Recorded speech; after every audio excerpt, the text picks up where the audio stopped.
There's a variety of topics I can easily go off on a tangent with when it comes to this game, so to keep things simple, let's start with what I believe are the heart and soul of Breath of the Wild, and to some extent, all of Zelda.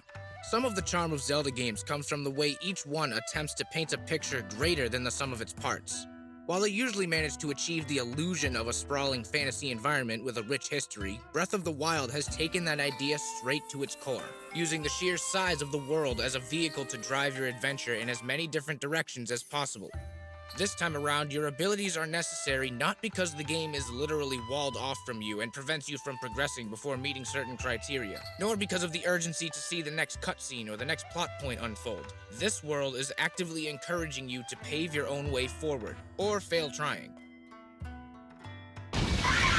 The only serious progression gate is met right at the start of the game, the Great Plateau.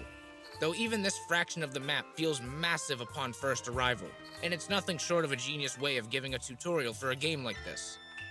Upon leaving the Shrine of Resurrection for the first time, you are bound to pick up a stick or two conveniently placed for you to find. Your first weapons. They only take a few swings to break, but they get the job done for now. Immediately down the road, you see a mysterious old man sitting by a fire. After a brief discussion about apples, axes, and arson, he points you in the direction of some weird structure over in the distance. I don't know, hold your slate up to it or something, see what happens. Here he gives you the task of completing your first handful of shrines, and in doing so, unlocking your Sheikah Slate runes. Magnesis, Stasis, Cryonis, and bombs. Permanent bombs. These single best inclusion in this game, fight me about it. These runes are the keys to opening your mind to the possibilities being presented, as are the weapons you've become acquainted with so far. Finally, you earn the sailcloth after the old bastard has his fun running you around the plateau. Then goes, hey, by the way, I'm the king, or rather, I was. I've been dead for 100 years, and Zelda needs your help. We all kinda do, really. After that well-needed bit of insight, you fly down to Greater Hyrule. Now you're left with a few more direct objectives to guide you, but otherwise, you're on your own.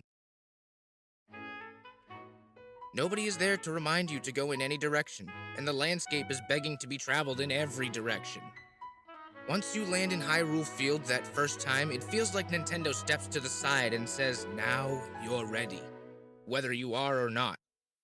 The feeling I got at this moment is hard to explain. It was surreal. Leading up to the game's release, of course it was heavily expressed how massive this game world is and how much freedom we'd have in it, but nothing could express that more than jumping off the plateau that very first time. Sure, I was told where to go and shown how to get to important landmarks, and I was immediately given a quest list to keep me on track, but despite that, nothing stopped the rest of the world from being actively ready for me to discover it.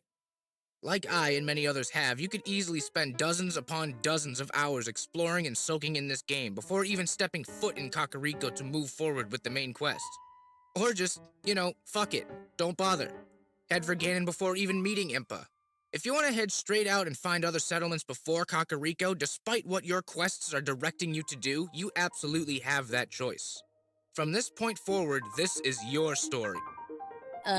That's what an open world game is. You play it and go and do whatever you want. What makes this so special? Yeah, I get that, but you gotta understand that the scale of this game was new for Zelda. And just the idea of the Zelda devs taking a Skyrim-esque approach, to put it in game journalist terms, was a beam of pure dopamine fired straight to the brain, and dismissed as nothing but a pipe dream of the fans Nintendo has built a legacy off of ignoring. And yet, they gone and done it. Not a single moment ever felt like wasted time while roaming through the seemingly endless plains of Hyrule. Every discovery leads to 3 more, every misstep from the set path begins a new quest, and brings you to a new corner of the wild that just completely encapsulates you. The most fun I've ever had came from when I cut the thinking short and just let myself go. You can start your day gliding from random high points, scaling mountains up and down, no real objective in mind, only to reach the top of a cliff and discover something waiting for you. Johnny, rosin up your bow and play your fiddle hard. You fight the thing, kill it, breathe in your victory, and collect his weapons and good stuffs, then walk 20 steps away to stumble into a seed puzzle. A chill, slow, thoughtful puzzle, followed by congratulations! Then you're off again. Back to the quiet wilds. Back to making your next small decision, because any of them can and will roll into another new objective. And that's just one series of events in a massive dynamic playing field with so many variables to consider at any moment. Frankly, there's no other way to say it. It's pretty wild.